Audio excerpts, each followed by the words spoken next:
উড়িষ্যার বিখ্যাত ছানাপোড়া খুব সহজে বাড়িতে বানিয়ে নিন। এই ছানাপোড়া খেতে ইচ্ছে হলে দোকান থেকে না কিনে ঘরে থাকা মাত্র কয়েকটা উপকরণে রেডি করে নিতে পারবেন। এই দেখুন কতটা লোভনীয় লাগছে, দোকানের চাইতেও সেরা হবে, ঝটপট বানিয়ে নিতে পারবেন।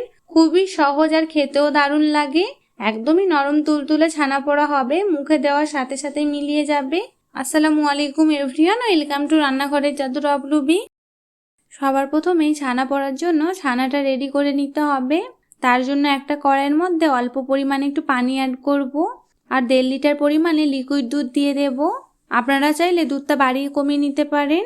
প্রথমেই পানিটা অ্যাড করার কারণে দুধটা তলা থেকে বসে যাবে না। এবার দুধটাকে নেড়ে চেড়ে খুব ভালোভাবে একটু গরম করে নিতে হবে। খুব বেশি একটা জাল দিয়ে ঘন করা যাবে না।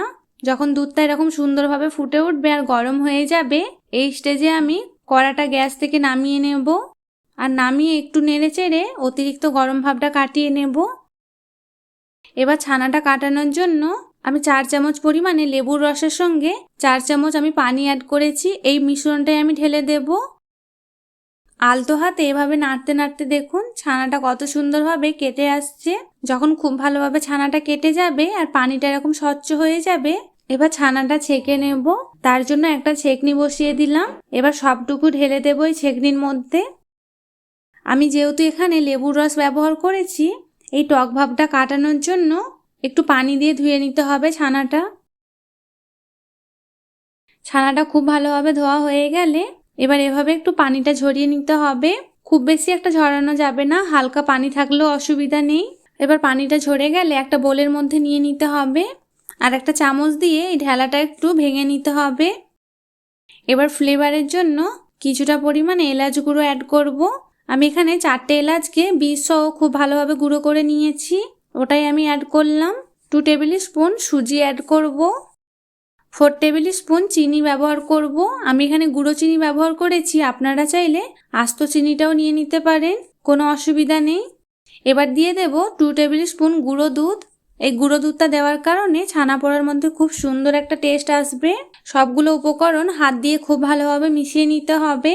দেখুন মেশাতে মেশাতে অনেকটাই টাইট মনে হচ্ছে, তাই আমি যে ছানা কাটিয়েছিলাম ওই পানিটা একটু অল্প পরিমাণে দিয়ে দেব। এর টেক্সচারটা একটু থকথকে হবে, সেই জন্য আমি পানিটা ব্যবহার করলাম। অল্প অল্প করে পানি দিয়ে এরকম একটা থকথকে ব্যাটার তৈরি করে নিতে হবে। দেখুন টেক্সচারটা দেখেই বুঝতে পারছেন। এই পর্যায়ে একটু টেস্ট করে নেবেন। যদি মিষ্টিটা কম মনে হয় তাহলে চিনি আরেকটু ব্যবহার করতে পারেন। আমি আরও 1 চামচের মতো গুঁড়ো চিনি ব্যবহার করব। গুঁড়ো চিনিটা দিয়ে আবারও খুব ভালোভাবে মিশিয়ে নেব। আমি এভাবে 2 থেকে 3 মিনিটের জন্য খুব ভালোভাবে নেড়েচেড়ে একটু মিশিয়ে নিয়েছি। ঠিক এরকম থকথকে একটা ব্যাটার তৈরি করে নেব। এবার 1 চামচ ঘি অ্যাড করব।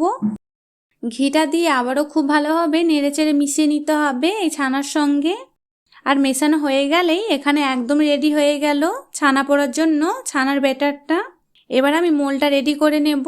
তার জন্য আমি এরকম ধরনের একটা মোল্ড নিয়েছি, আপনারা চাইলে যে কোনো ধরনের নিয়ে নিতে পারেন। 1 চামচের মতো ঘি দিয়ে দেব আর একটা ব্রাশ দিয়ে খুব ভালোভাবে চারিদিকটা লাগিয়ে নিতে হবে। চারপাশটা খুব ভালোভাবে লাগানো হয়ে গেলে এরকম একটা বাটার পেপার নিয়ে নিতে হবে। যদি বাটার পেপারটা না থাকে আপনারা চাইলে সাদা কাগজও নিয়ে নিতে পারেন, কোনো অসুবিধা নেই। আর ওপর থেকে আবারও একটু 1 চামচ ঘি অ্যাড করব। ঘিটা দিয়ে একটু এভাবে লাগিয়ে নিতে হবে ওপর থেকে। রেডি করে রাখা ছানাটা এবার ঢেলে দিতে হবে। একটা চামচ দিয়ে ওপরটা এভাবে একটু সমান করে নিতে হবে। সমান করা হয়ে গেলে একটু এভাবে ট্যাপ করে নেবেন। আর এদিকে দেখুন একটা কড়া বসিয়ে আঁচটাকে লো ফ্লেমে রেখে 5 মিনিটের জন্য প্রিহিট করে নিয়েছি। এবার ঢাকনাটা খুলে মোলটাকে আলতো হাতে বসিয়ে দিতে হবে। ওপর থেকে এভাবে ঢাকা দিয়ে দিতে হবে। যদি কোনো কড়াইয়ের মধ্যে ছিদ্র থাকে ওই ছিদ্রটা কিন্তু অবশ্যই বন্ধ করে দিতে হবে, নাহলে এই ছিদ্র থেকে হিটটা বেরিয়ে আসবে আর ছানা পোড়াটা ভালো হবে না। এই সময় গ্যাসের আঁচটাকে লো ফ্লেমে রেখে 30 থেকে 35 মিনিটের জন্য বেক করে নিতে হবে। আর দেখুন 30 থেকে 35 মিনিট হয়ে গেছে। চারপাশ থেকে দেখুন কালারটা কত সুন্দর এসেছে। এবার গ্যাসের ফ্লেমটা অফ করে দিতে হবে। আমি এভাবেই ঢাকা দিয়ে কিছুক্ষণের জন্য ঠান্ডা করে নেব। অবশ্যই কিন্তু ঠান্ডা করে নিতে হবে। ঠান্ডা হয়ে গেছে আর চারদিক থেকে দেখুন ছেড়ে ছেড়ে আসছে।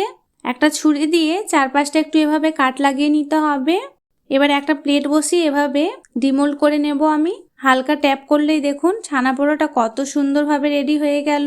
আপনারা যদি হালকা কালার চান তাহলে টাইমিংটা একটু কম সেট করবেন, আর যদি একটু এভাবে পোড়া পোড়া খেতে চান তাহলে আমি যে টাইমটা বলেছি ওই টাইমটাই রাখবেন, তাহলে এরকমই একটা কালার আসবে।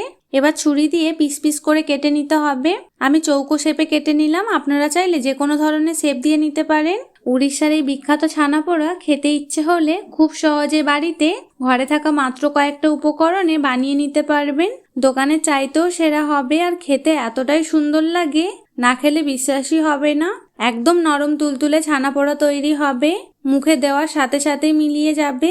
এটা খুব কম সময়ের মধ্যে তৈরি হয়ে যায় কোনো ঝামেলা ছাড়াই, আর একদম দোকানের মতো তৈরি হবে। এমনকি দোকানের থেকেও খেতে খুবই দারুণ লাগে এই ছানা পোড়াটা। আশা করি এই সিম্পল ছানা পোড়া রেসিপিটি আপনাদের অনেক ভালো লাগবে। আর যদি ভালো লেগে থাকে তাহলে প্রতিবারের মতো কমেন্টে জানাতে ভুলবেন না। আরও এরকম নিত্য নতুন রেসিপি দেখতে চাইলে চ্যানেলটি সাবস্ক্রাইব করে পাশে থাকবেন। রেসিপিটা যদি একটুও ভালো লেগে থাকে তাহলে ফ্রেন্ডস অ্যান্ড ফ্যামিলির সঙ্গে শেয়ার করতে ভুলবেন না। নতুন ভিডিও নোটিফিকেশন সবার আগে পাওয়ার জন্য পাশের বেল আইকনটা অন করে রাখবেন। দেখা হবে পরের কোনো নতুন রেসিপি নিয়ে। ততক্ষণ সবাই ভালো থাকবেন, সুস্থ থাকবেন। আল্লাহ হাফিজ।